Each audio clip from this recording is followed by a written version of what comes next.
तो स्वागत है आपका विनर्स एकेडमी प्रयागराज में। मैं समीर शुक्ला। आज हम लोग बात करेंगे मॉडल पेपर की, जो आप लोग बहुत परेशान थे, बहुत मैसेज किया, बहुत कॉल किया, सॉरी इतना वेट कराया। और आज मैं आपके सामने एक फुली अनसॉल्व पेपर लेके आया हूं, जिसे हम लोग अभी सॉल्व करेंगे।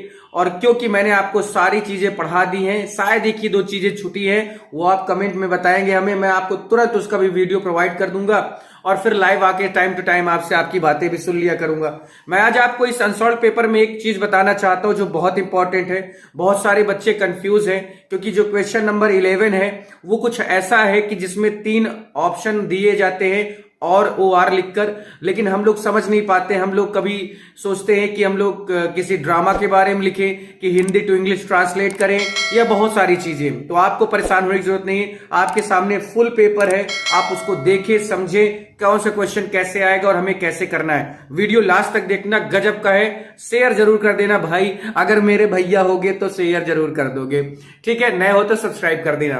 तो चलिए सबसे पहली बात करते हैं कि इसकी टाइमिंग 3 घंटे 15 मिनट, यानी 15 मिनट आपको सिर्फ और सिर्फ पेपर पढ़ने के लिए। हम लोग के जमाने में 15 मिनट नहीं, 5 मिनट नहीं देते थे। मैक्सिमम मार्क्स जो है वो आपके 100 नंबर के हैं। तो चलिए शुरुआत करते हैं कि पहला सेक्शन ए से मैं बात करूंगा। सेक्शन ए में सबसे पहला क्वेश्चन है कि होगा आपका कि explain with reference to the context any one of the following passage. यानी अब आपके सामने, मैं आपके सामने पूरा पेपर रखने जा रहा हूं, ये आ गया। अब देखिए आपके सामने ए और बी, दो आपके सामने ऑप्शन है, दोनों में से एक करना है जो आपको सही पता हो, क्लियर पता हो, जिस राइटर का नाम पता हो, जिस लेसन का नाम पता हो, केवल उसी को आप टच करें, इधर उधर करने की कोशिश ना करें। पहले ये 8 नंबर का था इस साल, क्योंकि ये 10 नंबर का हो गया है। अब यहां पर मैं पहला पढ़ने जा रहा हूं और आपको तुरंत याद आ जाएगा कि as soon as I alighted a group of young children gathered around me. They were selling basket, hand woven reed basket with simple design and patterns. They held the basket high, shouting words I did not know but conveying unmistakably their desire. These were refugee children. जैसे ही देखिए 4 शब्द यहां पकड़ लो, पता चल जाएगा कौन से लेसन का है। पहला बास्केट से, दूसरा रिफ्यूजी चिल्ड्रन से, तीसरा एज सून एज alighted यानी children group, young group of children. अब आप समझ गए होंगे कि ये आपका पूरा किससे रिलेटेड है, ये आपका अ गर्ल विद बास्केट से रिलेटेड है। ये आपका जो लेसन है ये किस लेसन से लिया गया, अ गर्ल विद बास्केट। मैंने कई बार आपको ये बताया है, इवन मैंने इसका रेफरेंस, कॉन्टेक्स्ट, एक्सप्लेनेशन सब बताया है। वीडियो ऑलरेडी प्लेलिस्ट में देखिए, मिल जाएगा आपको। जब हमारा पहला हो गया तो दूसरे में हमें जाने की जरूरत ही नहीं है, ना हमें इसे करना है। बाकी करना चाहते हैं तो इसको हम ऐसे कह सकते हैं कि ये वाला हमारा वुमेन्स एजुकेशन का है, बाकी आप उसको देख ले, मैंने इसको भी कराया है। सेकंड नंबर हमारा जो सेकंड नंबर है कि answer any one of the following question in not more than 30 words. मैंने आपको बताया है कि 3 में से एक करना है, और सब मैंने क्वेश्चन आंसर कराया है। इसका भी वीडियो आपको प्लेलिस्ट में मिल जाएगा। देखिए पहला मैं पढ़े दे रहा हूं। What does the writer William C Douglas say in praise of the people of India. ये वही है, अ गर्ल विद बास्केट का है। उसके बाद what did the author do while travelling alone the compartment. ये कौन सा है, फेलो ट्रैवलर वाला है, कि ये अकेले जब अपने कंपार्टमेंट में थे तो वो क्या कर रहे थे। तीसरा है what cause the decline of womanhood according to रस राधा कृष्णन, यानी ये वुमेन्स एजुकेशन का है। अब आते हम लोग, अभी वेकैबुलरी मैंने कल ही खत्म किया, और वेकैबुलरी वाले पार्ट में बात करता हूं मैं कि Mahatma Gandhi was looked upon by. बहुत गजब का, देखो कल ही मैंने ये कराया और ये देखो आ गया। और आप देख लीजिए कि 4 क्वेश्चन है, 4 नंबर का है भाई, सिर्फ एक शब्द भरना है। Vivekananda repeated with a more nationalist, ये भी मैंने कराया है। These two are things which would, ये भी मैंने कराया। यानी सब वेकेबुलरी मैंने पूरे लेसन की कराई है, आप जाकर उसको देख सकते हैं। अगला हमारा है क्वेश्चन नंबर जो 4 है कि व्हाट डिड द, यहां पर answer any 2 of the following question is not more than 30 word. ठीक है, तो यहां पर देखो समझते हैं हम लोग। हमारे इस पूरे चैप्टर में 3 ही लेसन थे, आपको पता होगा। लॉस्ट चाइल्ड था, और एन एस्ट्रोलॉजर्स डे था, और शंकु वाला था, ठीक, गोल्ड वॉच। अब देखिए why did feel suffocated, why did शंकु फील सफोकेटेड, 2 ही करना है। अब गोल्ड वॉच का मिल गया हमको। What made the astrologer feel uncomfortable, ये आपका एन एस्ट्रोलॉजर का मिल गया। दोनों मैंने कराए हैं, आप दोनों प्लेलिस्ट में देख सकते हैं। अगला हमारा है जो हमारा क्वेश्चन नंबर 5 है, क्वेश्चन नंबर 5 है आपके सामने कि explain with reference to the context any one of the following extracts. ये आपके पोएट्री का है जो मैंने आपको ऑलरेडी बताया है। अब देख लो, ये भी मैंने कराया ही है कि when I consider how my light is spent, भैया ऑन इज ब्लाइंडनेस का है। खूब अच्छे से इसका एक्सप्लेनेशन बताया है, खूब अच्छे से मैंने इसके रेफरेंस कॉन्टेक्स्ट बताए हैं, गजब तरीका बताया है। जल्दी से जाके प्लेलिस्ट में देख लो। नेक्स्ट है हमारा out of the day and night a joy has taken flight, fresh spring. ये कौन सा है? ये अलेमेंट का है ना, जिसमें वो बेचारा ये सोचता है कि मेरी जवानी वापस आएगी कि नहीं आएगी। तो इसको भी देख लो, क्योंकि हमें जो सबसे आसान, जो सबसे ज्यादा अच्छे से समझ में आ जाए, जिसको हम लिखने में एबल हो, जिसके बारे में हमें कंप्लीट नॉलेज हो, हमेशा उसी पे डाका डालना, किसी और पे डाका मत डालना। ठीक है, समझ गए होगे बात को। अगले में आते हैं सेंट्रल आइडिया। मैं सेंट्रल आइडिया की आपको आज ट्रिक बता देता हूं कि भाई शुरुआत के 3 याद कर लो, ना फंसा तो जान दे दूंगा कंफर्म। तो देखो, ऑन इज ब्लाइंडनेस है और the song of the free है, माई हेवन है। तीनों में से कोई भी सेंट्रल आइडिया आप लिख सकते हो और मैंने सबकी ऑलरेडी कराई है। अगला है कि right the definition of any one of the following figure of speech with 2 examples. 4 number का है भैया, मैंने सबका बताया है और सबके 2-2 एग्जाम्पल ही कराए हैं, ये भी देख लो। तो चाहे सिमली का लिख देना, चाहे मेटाफर का लिख देना, चाहे ओनामेटोपोइया का लिख देना, कोई दिक्कत नहीं होगी। अब आते हैं हम लोग अपने सेक्शन बी की ओर। सेक्शन बी हमारा है, ये इंपॉर्टेंट है, इस पे हमें कुछ काम करने होंगे। जैसे सेक्शन बी में change any one of the following sentences into direct form speech. मैं आपको बता देता हूं कि इसमें है क्या। इसमें एक्चुअली पहले क्या था, आधे आधे नंबर का 2 क्वेश्चन होता था तो हमारा 1 क्वेश्चन बनता था। लेकिन अब क्या है, अब जैसे पहला क्वेश्चन है कि she said to her mother comma inverted comma what have you cooked in the dinner today for the family. अब आप देखिए, इसको करें और इसका मुझे कमेंट में जवाब दें। मैंने नरेशन पढ़ा दिया है, मैं हर एक कमेंट का जवाब दोबारा रिप्लाई जरूर करूंगा और आपको मैं बता भी देता हूं कि इसको कैसे करना है, लेकिन आप कमेंट करके जवाब जरूर देंगे। दूसरा वाला मैं बताए दे रहा हूं, लेकिन पहला वाला तुम्हारे ऊपर है। अब कहोगे कि सर दूसरा वाला आसान है, ये तो हमको दिख भी रहा है। तो भैया आसान चीज अगर तुमको एग्जाम में मिल जाएगी बाबू, तो तुम कहां पढ़ोगे? तो थोड़ा सा मेहनत कर लेना, बहुत आसान है, गजब का है, कर भी सकते हो। दूसरा है the old man said the earth moves round the sun, universal truth है। तो the old man said that the earth moves round the sun, क्योंकि universal truth, habitual fact, historical fact और प्रोवर्ब्स, इनसे रिलेटेड कभी भी narration में कोई changing नहीं होती है। अब दूसरे में आते हैं कि combine the following sentences as directed within the brackets, यानी एनी वन।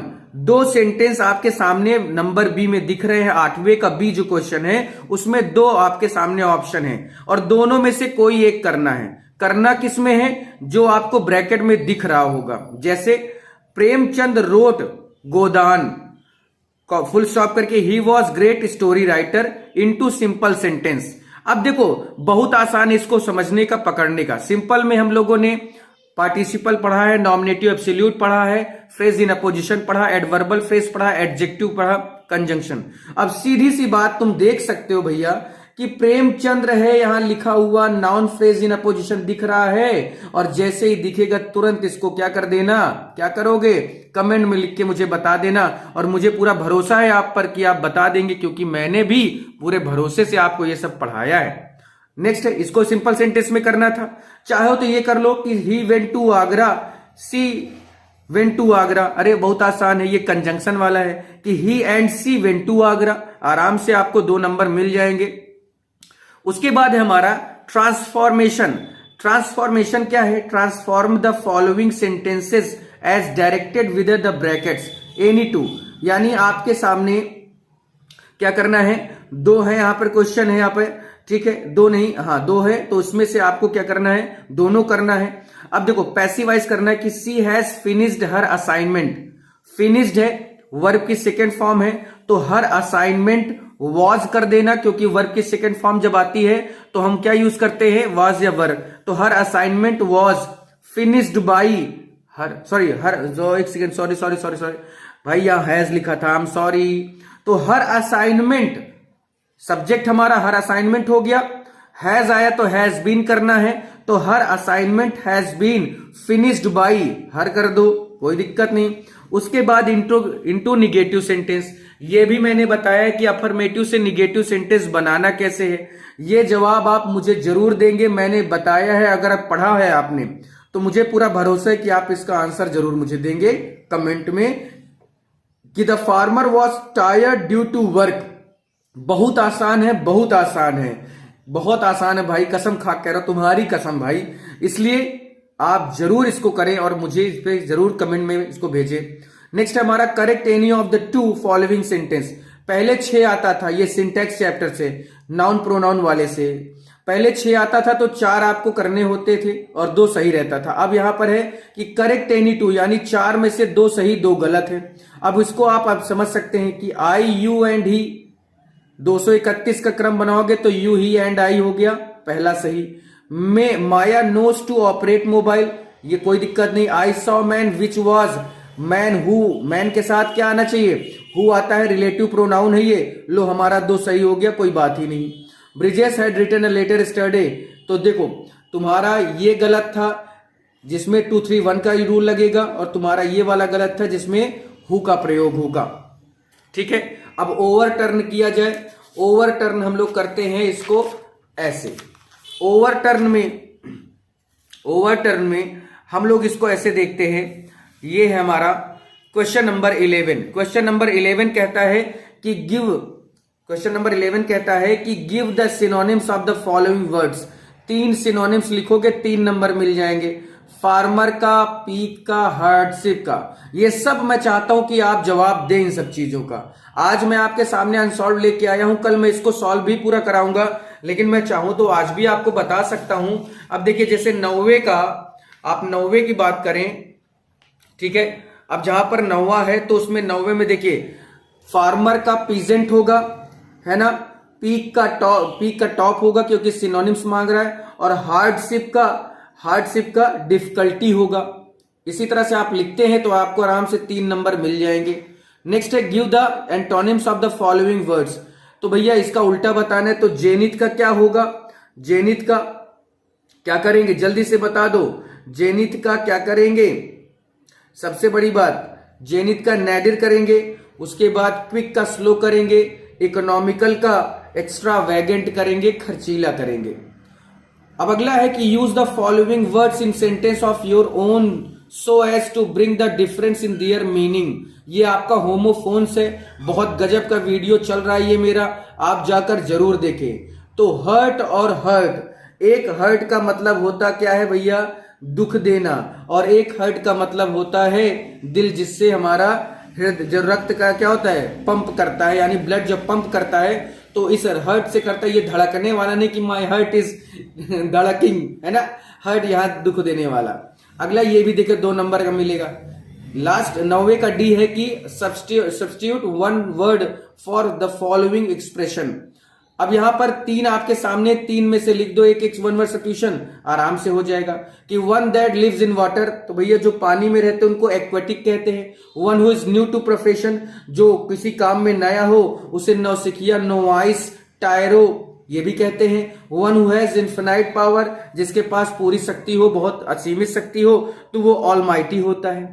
अगला आता है हमारा कि use 3 of the following idioms and phrases your own sentences so as to make their meanings clear. अब देखो यहां पर करना क्या, 3 करना है भाई, कितने 6 हैं जिनमें से आपको 3 करना है। अब आप चाहे जोक भी कर दीजिए, जैसे हम लोग करते हैं किथ एंड किन। किथ एंड किन का मतलब होता है रिलेटिव या जिनसे रक्त संबंध होता है, तो ब्लड रिलेशन वालों को किथ एंड किन कहा जाता है। हैंड इन ग्लव्स, ये यहां पर होगा इंटीमेट फ्रेंड, यानी बहुत अच्छे दोस्त होना। भाई ग्लव और हैंड दोनों का बहुत बड़ा रिश्ता है ना, ठीक है। थ्रू थिक एंड थिन, यानी ब्रेस्ट, थिक एंड थिन का मतलब होता है समय समय पर या टाइम टू टाइम। तो best friends help you through thick and thin, बताया मैंने। और wet behind the ears, wet behind the ears में कि the young man who joined the company is wet behind there, यानी नया होना, किसी चीज में नए रूप में जाना। तो देखो पहला आपका ये किथ एंड किन हो गया, ठीक है, दूसरा थिक एंड थिन हो गया, तीसरा हो गया हैंड्स इन ग्लव हो गया, वेट बिहाइंड द ईयर्स हो गया, और चौथा है do away with. Do away with का मतलब होता है कि काम करना या काम पर लग जाना। अब यहां पर translate the following into English है, मैं इसको नहीं कराऊंगा, लेकिन आपसे ये कहता हूं, आपसे मैं ये कहता हूं कि आप इसको जरूर करें। आपसे ये कहता हूं कि आप इसको जरूर करें, चाहे जैसे भी, लेकिन आप इसको करने की कोशिश करें। जो मीनिंग ना है उसको मैं आपको बताऊंगा, और ये मत सोचिए कि इतने इसी तरह से होगा, मैं आगे और भी चीजें आपको लेके आगे चलूंगा। ठीक है, ये आपको देख लेना है। राइट एंड एसे देखिए, ऐसे में इन्वायरमेंट पोल्यूशन आया, पोल्यूशन पे आया है, मैंने लिखाया है और 5 बताया गया कि 5 ही आएंगे, तो 5 में से मैंने आपको ऑलरेडी एक बताया, तो इसी पे काम करो, बाकी और सब छोड़ दो। फॉर अनसीन पैसेज भी आपके सामने है, इसका भी आप चाहे तो, अनसीन पैसेज का भी आप चाहे तो क्या कर सकते हैं, आराम से इसका आप इसका एक स्क्रीनशॉट लीजिए और इसको आप करिए। जो भी हो मेरे व्हाट्सएप पे सेंड करिए, मेरे कॉल करके मुझे बताइए, कमेंट पे सेंड करिए, लेकिन जरूर करिए। चलिए फिर आज के लिए इतना ही। आपका पेपर सॉल्व अनसॉल्व है, कल मैं आपको पूरी तरह से सॉल्व करके दिखाऊंगा। बस आज मैं आपको पेपर का पैटर्न बताना चाह रहा था। फिर आज के लिए इतना ही। Thank you.